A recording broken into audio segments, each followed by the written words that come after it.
Hey guys, how's it going on? And today here I am going to be reviewing all of the Premier League games from matchday 1, going through each game, having a little bit of a discussion. Let's get into it.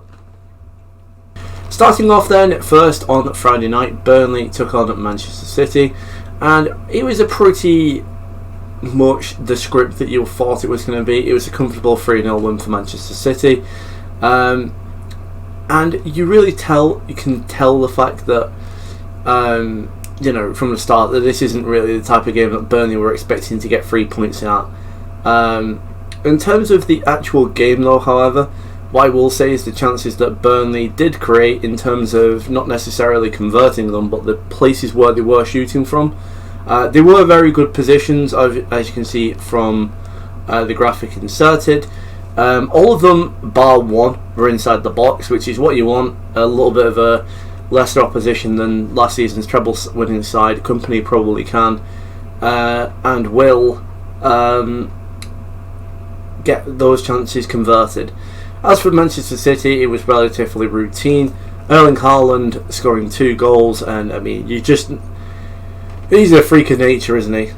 Very routine from Manchester City. I didn't see anything that made me go, oh, they're going to rip everyone's trees up, but it was just a routine Manchester City win, really.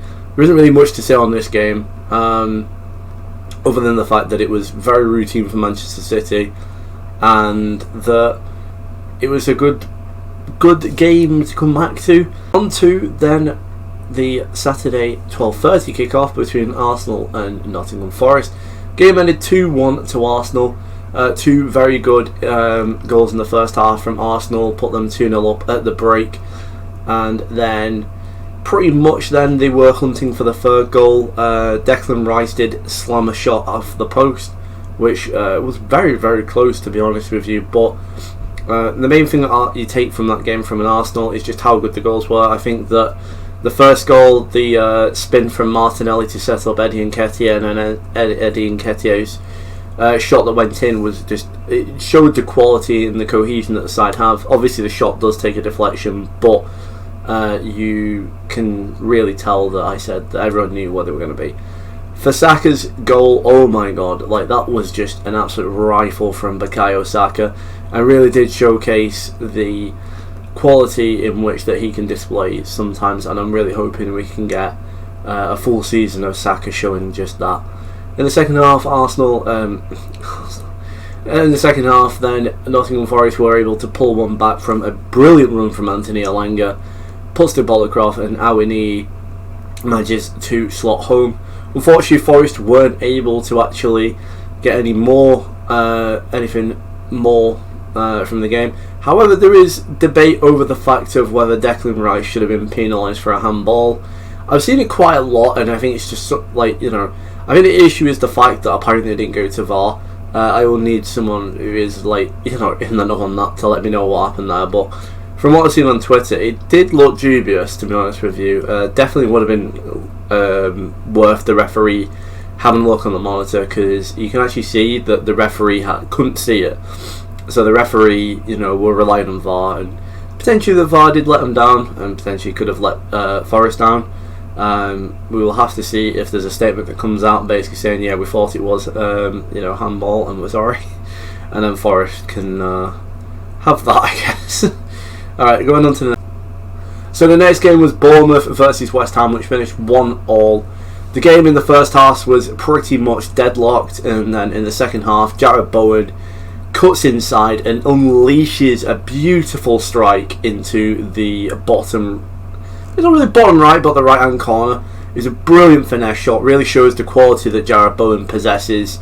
And then for the Bournemouth goal, it's a little bit of pinball, but Dom Solanke manages to put it round the keeper. Really good composure from Dominic Solanke. I see him hopefully.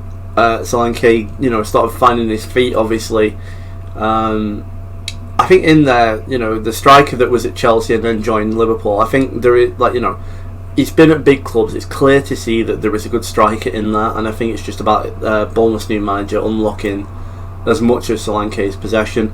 I thought the game, to be honest with you, was very it was a very interesting game.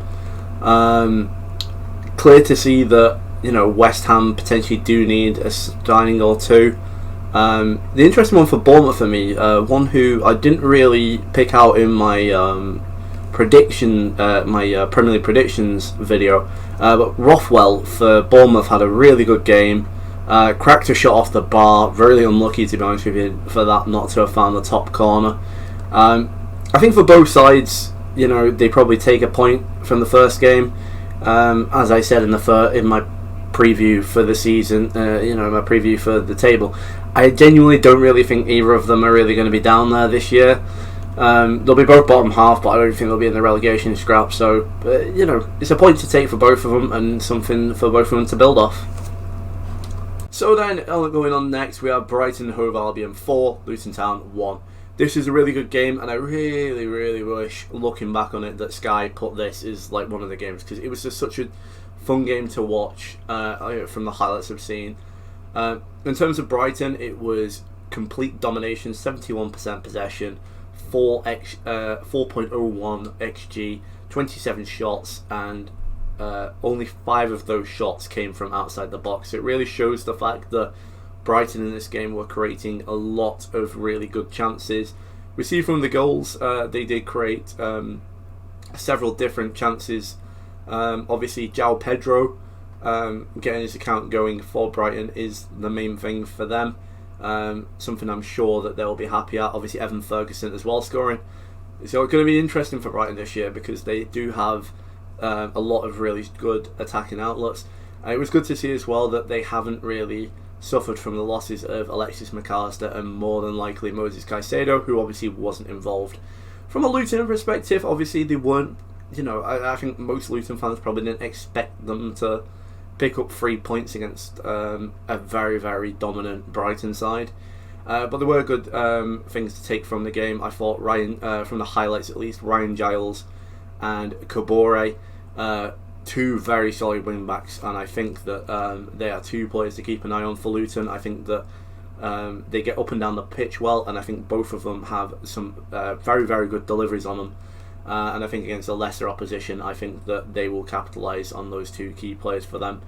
And yeah, but I will say though, about Brighton, they looked really good, and I think we're in for another year of Brighton being exceptional. On to the next game. And then we have Everton 0, Fulham 1. A game that had the VAR controversy, matchday 1, and we already have VAR controversy. Effectively what happened was, in the first half, we'll talk about that and then we'll talk about the Fulham goal.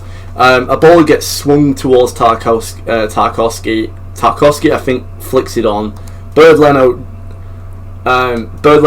goes to catch it, misses it, just jumps into Tarkowski. Michael Keane then shoots into the goal. Obviously he scores. I don't know why I said it like that, but yeah, he scores. And it was deemed to be a foul.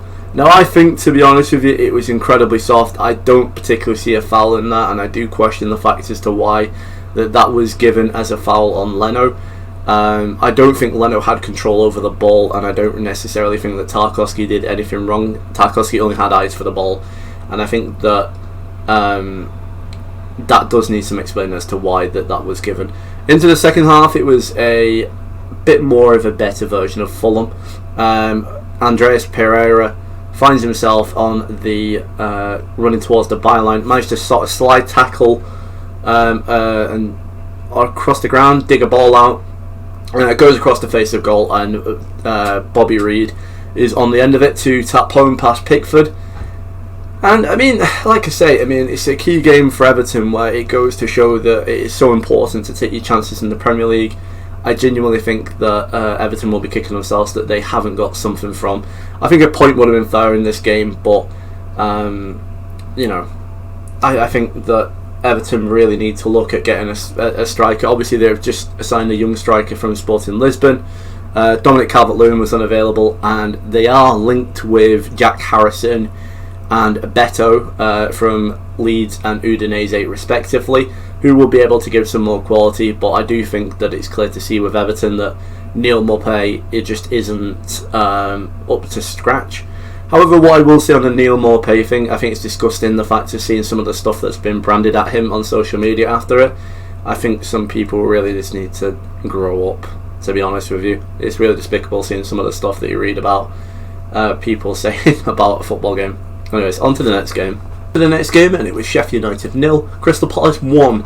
A game in which the Sheffield United really surprised me. Sheffield United showed a lot more quality than I first thought, and I genuinely think with the acquisition of Gustavo Harmer, who unfortunately for them weren't available for this game, will really give Sheffield United some real good quality in the midfield. This game, it's not one for the ages, probably will be remembered for Lowe nearly having a fight with Roy Hodgson in the second half. That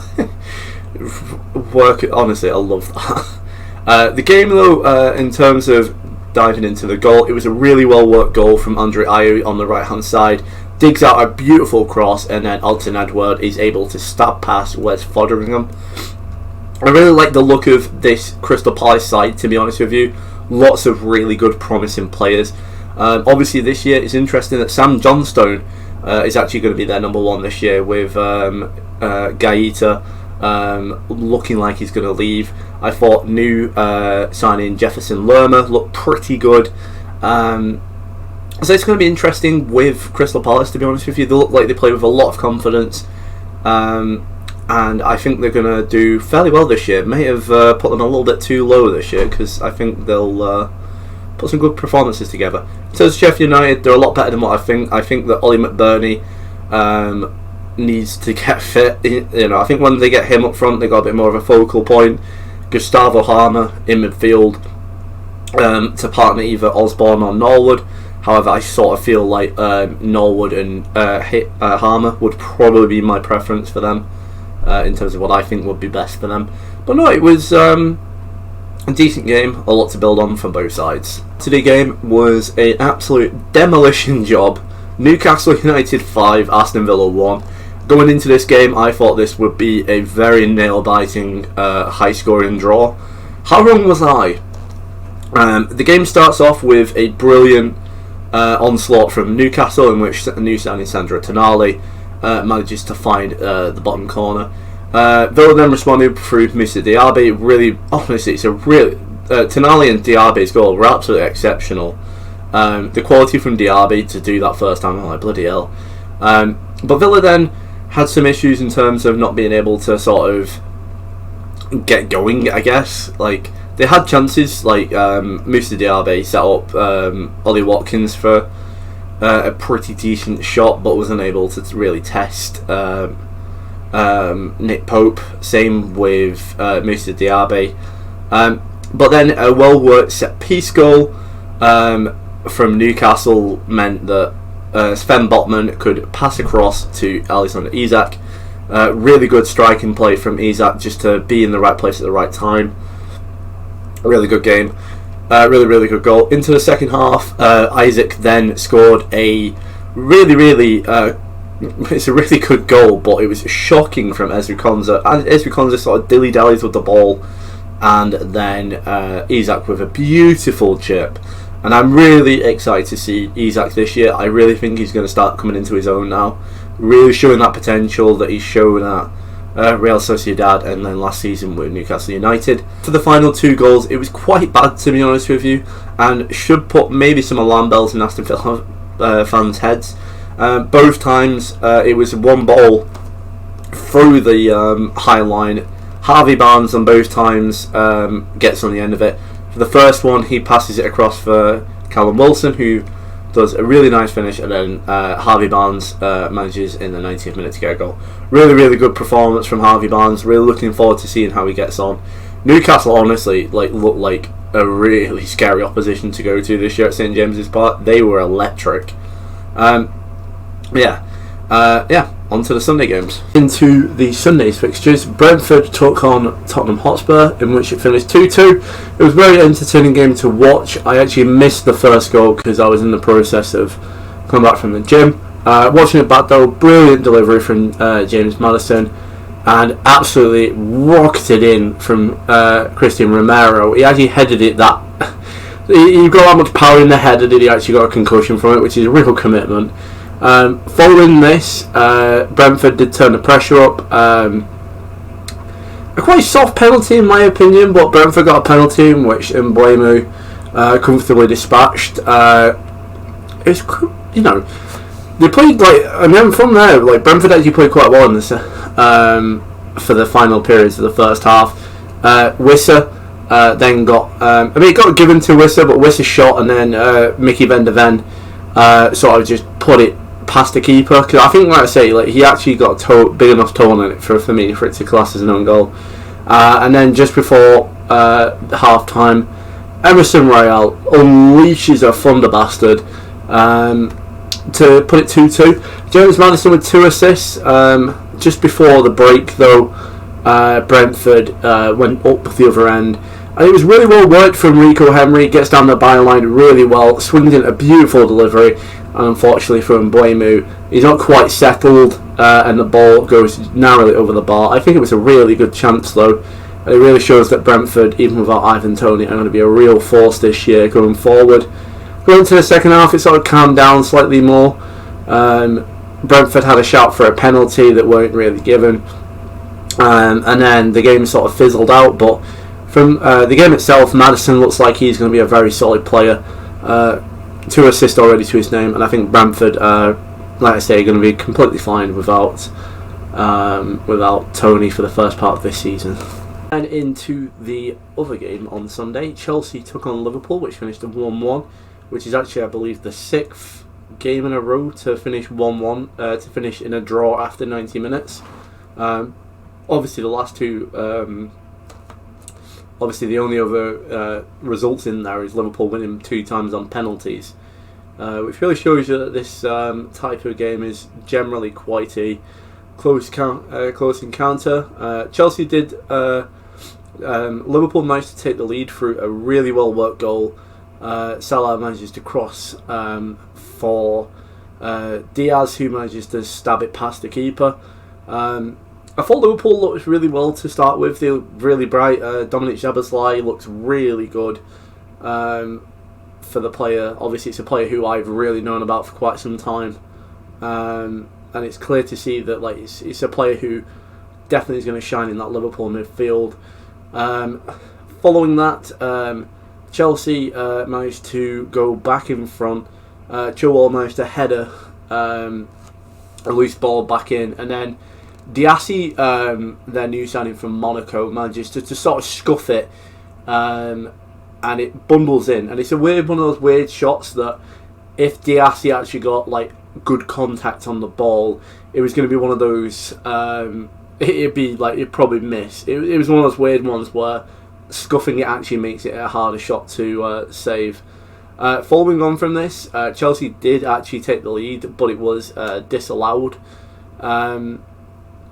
And like I say, it was a decent little game. I think both sides sort of showed their qualities. I think that for me, it came across a little bit like Liverpool run out of steam going into this game. I think that you look at some of the chances Liverpool were getting, and you think to yourself, I think they just need a few more games. They've got Bournemouth on the weekend, which will definitely help them with confidence. Obviously, Liverpool annually managed to absolutely stuff Bournemouth at Anfield, so I'm assuming that will be something that they do. It was very interesting, though, an overall game. I think Szoboszlai and McAllister, in terms of Liverpool's debutants, they did really well. I think Doak, I think he did really well when he came on for Mo Salah.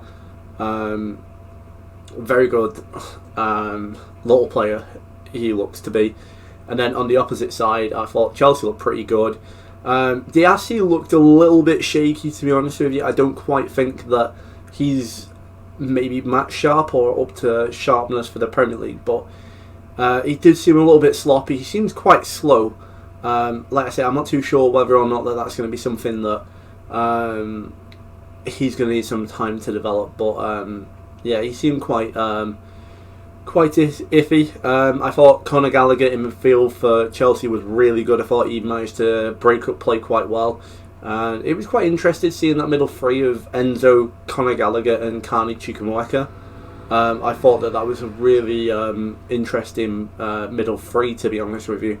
Enzo carrying the ball, Gallagher sort of breaking up, and then Carney Chukwuemeka as the more advanced. Also seeing Chilwell playing really positive, got himself assist, unlucky, like I say, with the offside goal where Enzo slides him through. And like I say, it's going to be positive for us going into a Euros this summer, that there's as many England players performing as much as possible. I also want to give a bit of a shout out to Levi Colwill as well. Thought he was really good. As I say, on the Liverpool side, I think that Szoboszlai, McAllister did really well. I thought Konate in the first half was really good. Very, very strong. Got himself involved quite a lot. I think there's a bit quite a lot to see from him. I thought Diogo Jota wasn't quite at his best. There's a big chance I can think of where Dominic Szoboszlai managed just to slide his way through that Chelsea defence, and then Diogo Jota sort of took it off him, where I think that Jota should have had the awareness to sort of leave that for Szoboszlai, who would have had much better chance at curling that shot towards the back post, where I think that Robert Sanchez would have really more struggled with it comparatively to Diogo Jota trying to hit it with his instep towards the near post. So in terms of that, that's the weekend wrapped up. I can't actually this week review United versus Wolves. The game day that I'm actually going to be recording this, I'm going to be out, and then on the Tuesday I'm out watching Bolton. So because I want to get this out earlier in the week. So I'll put my review for United versus Wolves in the description. I think it'll be a good game. I sort of feel like United are going to stuff Wolves, to be honest with you. But that's been week 1 of the Premier League. I hope you've enjoyed this. Let me know in the comment section if there's anything you'd like me to change. If you want me to be more tactically, break things down more tactically, or if you want me to sort of make things a bit more brief, let me know in the comment section. It's a new series, so I'm happy for people to give me suggestions. Hope you guys enjoy your week, and until next time, I'm going to catch